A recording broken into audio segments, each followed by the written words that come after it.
So we're gonna review next Form A4 medications, and I think this should be pretty straightforward because as you will see, the form looks very similar to the one we are using in UDS3, yet we've proposed a few changes, and here is the rationale. The standardized collection of medication data is essential in ADRD clinical research. The use of a medication coding system reduces error, misspellings, and avoids confusion of generics versus brand names. And the implementation of a medication coded system that enables electronic data capture enhances data quality, efficient data management, and security and accessibility.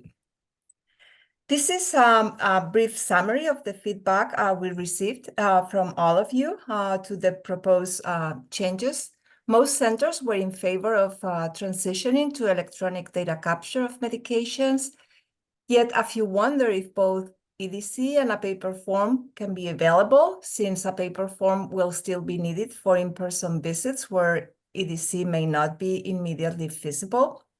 Some centers made suggestions to update the list of meds to include other commonly used medications like new anticoagulants, new anti-diabetic drugs, other SSRIs, and dietary supplements, among others. And several centers commented on the need to specifically capture newly FDA-approved AD-specific treatments, ideally on a separate form. So based on that feedback, these are the changes that we have proposed. Transition to EDC software integrated in REDCap using RxNorm as standardized nomenclature. And the reason for choosing RxNorm is, among others, is widely used in the US, is freely available, and perhaps most importantly, it allows integration of electronic health records and REDCap. Both EDC integrated in REDCap and updated paper form will be available to collect information on medications. And a separate form that is called A4A has been created to record treatments known to impact ADRD biomarkers, whether they are received as part of clinical care or a clinical trial. And you will hear a lot more from Susan Schindler later on this new form, A4A. Now, it is important to remember that if the participant is receiving one of these treatments as part of their clinical care, for example, lecanemab infusions, then the treatment should be included on both A4 and A4A forms. This is what A4 looks like. The form includes the list of the 100 drugs most commonly reported by participants in the UDS for the years 2015 to 2023. The drugs are ordered alphabetically by their generic names, and if applicable, one or more commercial brand names are listed in parentheses. The form is to be completed by the clinician or ADRD staff, and the purpose of this form is to record all prescription meds taken by the participant within the 2 weeks before the current visit. Now, for prescription medications that are not listed here, you will be instructed to go to the end of the form and follow those instructions. For over-the-counter non-prescription medications, those do not need to be reported. However, a short list of medications that could be either prescription or over-the-counter follows this prescription list, as I'll show you next. Here is that additional list of commonly reported medications that may be purchased over the counter and also be prescription meds. Now, if a prescription med is not listed here, then you will need to specify either the generic or the brand name, and then determine the RxNorm code using this link to the RxNav browser. The RxNorm code that you will need to identify is called RxCUI, which stands for Concept Unique Identifier. And this is a unique identifier assigned in RxNorm to an individual drug entity that is used to relate to all things associated with that drug name, including name, ingredient, and class. So in RxNorm, all drug names are linked to the ingredients they contain, and drug ingredients are grouped into drug classes. Now, this is what the RxNAP browser looks like. I'm showing you here an example to find the code for a med that is not part of the top 100 list, like carbamazepine. You can search for the generic ingredient, like I'm doing here, to find its ADRC UI code that you see displayed here. Or you can also search for the specific brand name, in this case, Tegretol, like I'm doing here. Now, you will notice that the code here is different to the code I just showed you. And you can enter either one of those two codes in the form. That will not be a problem because the REDCap form is designed with the three options. You can select from the top 100 list, which is all generic ingredients. You can write in the RxNorm code for a generic ingredient, or you can write in the RxNorm code for a more specific brand dosage if that is what your center wants to capture. And all the above will be accepted.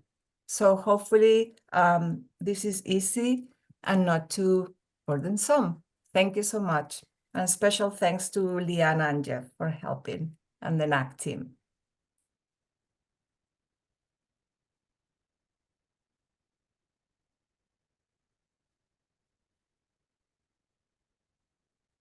All right, great.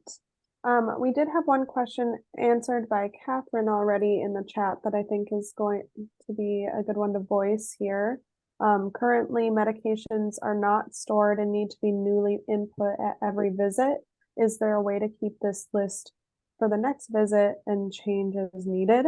And Catherine from the NACC team mentioned that REDCap does enable bringing forward the responses from previous visits, which can be filled in and updated as needed. So thank you, Catherine.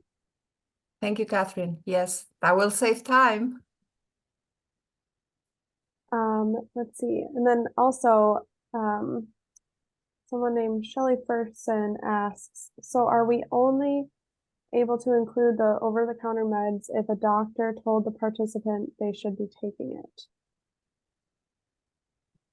I'm not sure I understand very well the question. I think they're just wanting to know if only doctor prescribed over the counter, like if they're told to take aspirin, or if they're told to take vitamin D supplements as opposed to the participant going and buying. I think we want to know what they are taking, whether, you know, a doctor indicated they should be on that or not. Yes.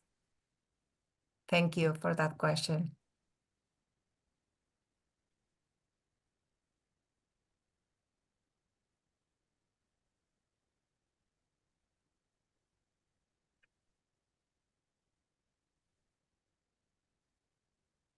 Let's see some other questions coming in. Cindy, do you see any that you'd like to voice? I think just the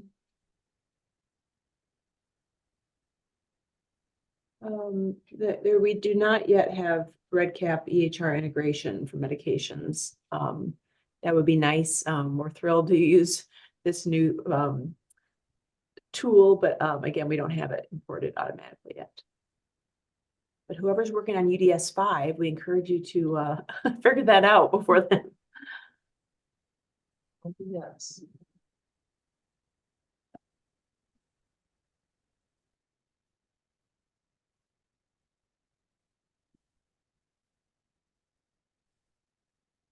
And I don't know if the team wants to talk about, so not using, if you use paper forms for inputting medications, I think it would be similar to what we did previously. Then you'd put it on the paper form and then have to enter it. Yeah, it will just be the browser that you have to use to find the code, which will be different. But other than that, it will be exactly the way you are doing it now.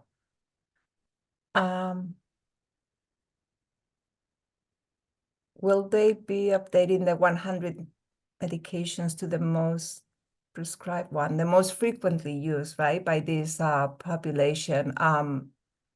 I see Catherine answering the question. I guess the answer is yes. Oh, sorry. Yes. Well, I was just saying you were going to answer it live, but yes, the list was updated to reflect the top 100 drugs that were reported in UDS3. So it's the most reported drugs in this population. And do you know, Catherine, does RX norm update it regularly? Or Every it's just- month, yes, by the And is that- National Library of Medicine. So Okay. for example, I mean, I checked and lecanemab is already there, of course. Even like, yeah, the generic ingredient of CBD is there. So Yep. yes, they do a pretty good job. So we will no longer be using the NACC website we use for drug lookup. Thank you, Amanda. Yeah, that's exactly what it's gonna be like. We will be using the RxNorm nav browser instead, the one I just showed you on the screen. And again, it's very easy to use, very friendly.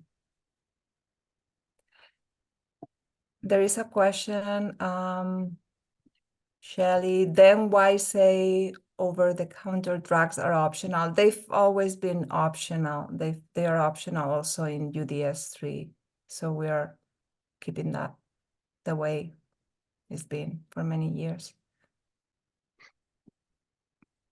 I think that was in response to your comment that we wanted all of the drugs regardless of whether a doctor prescribed them. Yes, but in this case, over-the-counter will continue to be optional, yes. And I think I think a lot of us have participants who they may be on like 50 or 60 different supplements and things like that. And so, you may have to figure out which supplements to include that you think are most important that could have biologic effects. So again, it's meant to give that option for those types of participants. But if somebody's just on supplemental vitamin D and B12 that they decided to take on their own, whether or not a doctor prescribed it, you may want to include those. Yes. And I think the last question was answered. No, you don't need to do anything special. You just click on that link of the RxNav browser and yep, you are right in the browser, free and again, easy to use, I think. Thank you.